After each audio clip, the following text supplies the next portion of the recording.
പര്യടനത്തിനുള്ള ഇന്ത്യയുടെ 2020 ഏകദിന ടീമുകളെ BCCI പ്രഖ്യാപിച്ച ശേഷമുള്ള അതിന്റെ അലയൊലികൾ ഇപ്പോഴും നിലച്ചിട്ടില്ല. ടീം സെക്ഷനിലെ സർപ്രൈസുകൾ ക്രിക്കറ്റ് ആരാധകർക്കിടയിൽ സജീവ ചർച്ചാ വിഷയമാണ്. ഫോമിലായിരുന്നിട്ടും മലയാളി താരം സഞ്ജു സാംസണിനെ ഏകദിന ടീമിൽ നിന്ന് തഴഞ്ഞതാണ് അതിലൊന്ന്. ഇന്ത്യ അവസാനം ഒരു ഏകദിന പരമ്പര കളിച്ചത് കഴിഞ്ഞ വർഷം ഡിസംബറിലായിരുന്നു. ദക്ഷിണാഫ്രിക്കയ്ക്കെതിരെയായിരുന്നു 3 മത്സരങ്ങളിലടങ്ങിയ പരമ്പര ഇന്ത്യ 2-1 വിജയിച്ചത്. രണ്ടാം മത്സരം ജയിച്ച് പരമ്പരയിലേക്ക് തിരിച്ചെത്തിയ ദക്ഷിണാഫ്രിക്കയെ അവസാന കളിയിൽ തോൽപ്പിച്ചാണ് ഇന്ത്യ 2-1 മുന്നിലെത്തിയത്.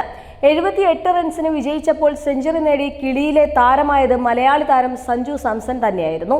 മാസങ്ങൾക്കിപ്പുറം ചാമ്പ്യൻസ് ട്രോഫി കൂടി മുന്നിൽ കണ്ട് ഇന്ത്യ ശ്രീലങ്കയ്ക്കെതിരെ പരമ്പര കളിക്കാനിറങ്ങുമ്പോൾ അവസാന കളിയിൽ സെഞ്ചുറി നേടിയ സഞ്ജുവിനെ ടീമിലേക്ക് പരിഗണിക്കുക പോലും ചെയ്തില്ല. 15-അംഗ ടീമിൽ KL രാഹുലും ഋഷഭ് പന്തുമാണ് വിക്കറ്റ് കീപ്പർമാർ. ദക്ഷിണാഫ്രിക്കയ്ക്കെതിരായ ഇന്ത്യയുടെ അവസാന മത്സരത്തിൽ 114 പന്തുകൾ നേരിട്ട സഞ്ജു 108 റൺസ് എടുത്ത് പുറത്തായിരുന്നു.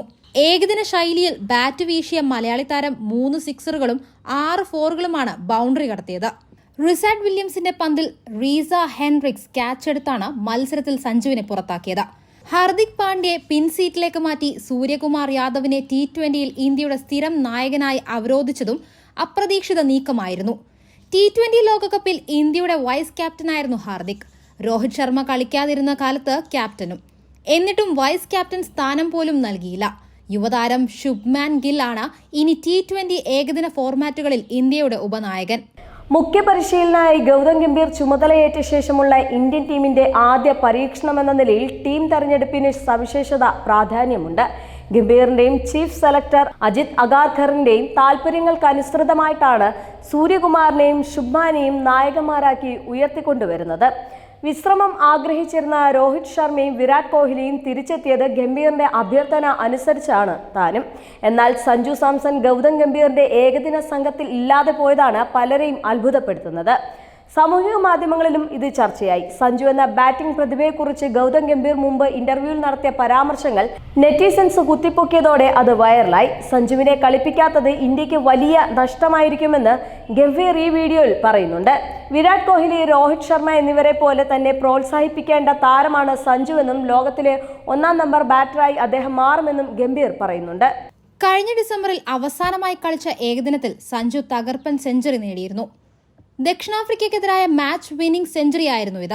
എന്നിട്ടും ഇപ്പോൾ തഴയപ്പെട്ടത് ICC ചാമ്പ്യൻസ് ട്രോഫിയിൽ ഇടമുണ്ടാവില്ലെന്ന വ്യക്തമായ സന്ദേശമാണെന്നും വ്യാഖ്യാനിക്കപ്പെടുന്നുണ്ട്. സഞ്ജുവിനെ പോലെ രവീന്ദ്ര ജഡേജയെയും ഏകദിന ടീമിൽ പരിഗണിച്ചിട്ടില്ല. ശ്രേയസ് അയ്യരും KL രാഹുലും ഏകദിന ടീമിലുണ്ട്. ആദ്യം ബാറ്റ് ചെയ്ത ഇന്ത്യ 8 വിക്കറ്റ് നഷ്ടത്തിൽ 296 റൺസ് എടുത്തിരുന്നു. മറുപടി ബാറ്റിംഗിൽ 45.5 ഓവറിൽ 218 റൺസ് എടുക്കാൻ മാത്രമാണ് ദക്ഷിണാഫ്രിക്കയ്ക്ക് സാധിച്ചത്. ശ്രീലങ്കൻ പര്യടനത്തിൽ രോഹിത് ശർമ്മ നയിക്കുന്ന ഏകദിന ടീമിൽ ശുഭ്മാൻ ഗില്ലാണ് വൈസ് ക്യാപ്റ്റൻ. ഋഷഭ് പന്ത്, വിരാട് കോഹ്ലി, ശ്രേയസ് അയ്യർ എന്നിവർ ഏകദിന ടീമിലേക്ക് മടങ്ങിയെത്തിയതോടെയാണ് സഞ്ജുവിന് ടീമിൽ അവസരമില്ലാതെ പോയത്. അടുത്ത വർഷം നടക്കുന്ന ചാമ്പ്യൻസ് ട്രോഫി ലക്ഷ്യമിട്ടാണ് ഇന്ത്യ ഏകദിന ടീമിനെ ഒരുക്കുന്നത്.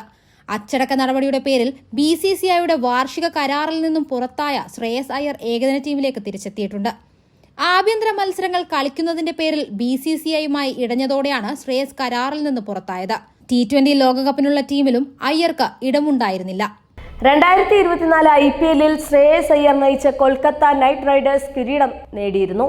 കൊൽക്കത്തയുടെ മെൻഡറായ ഗൗതം ഗംഭീർ ഇന്ത്യയുടെ പരിശീലകനായതോടെയാണ് ശ്രേയസ് അയ്യർ ഏകദിന ടീമിലേക്ക് മടങ്ങിയെത്തിയത്. ഗൗതം ഗംഭീർ ഇന്ത്യയുടെ മുഖ്യ പരിശീലകനായി ശേഷം നടക്കുന്ന ആദ്യത്തെ ടീം പ്രഖ്യാപനമാണിത്. പല സർപ്രൈസുകളും ഉൾപ്പെടുത്തിയതാണ് ഇന്ത്യ ടീമിനെ തിരഞ്ഞെടുത്തിരിക്കുന്നത്. സൂര്യകുമാർ യാദവിനെ 2020 ക്യാപ്റ്റനാക്കിയപ്പോൾ വൈസ് ക്യാപ്റ്റൻ സ്ഥാനത്തേക്ക് ശുഭ്മാൻ ഗില്ലിനെയും വളർത്തി. ഏകദിന ടീമിൽ സഞ്ജു സാംസൺ ഇടം പിടിക്കുമെന്ന് പ്രതീക്ഷിച്ചെങ്കിലും 2020 ടീമിലേക്ക് ഒതുക്കപ്പെട്ടവനാണ് എന്നാണ് ആരാധകർ പറയുന്നത്.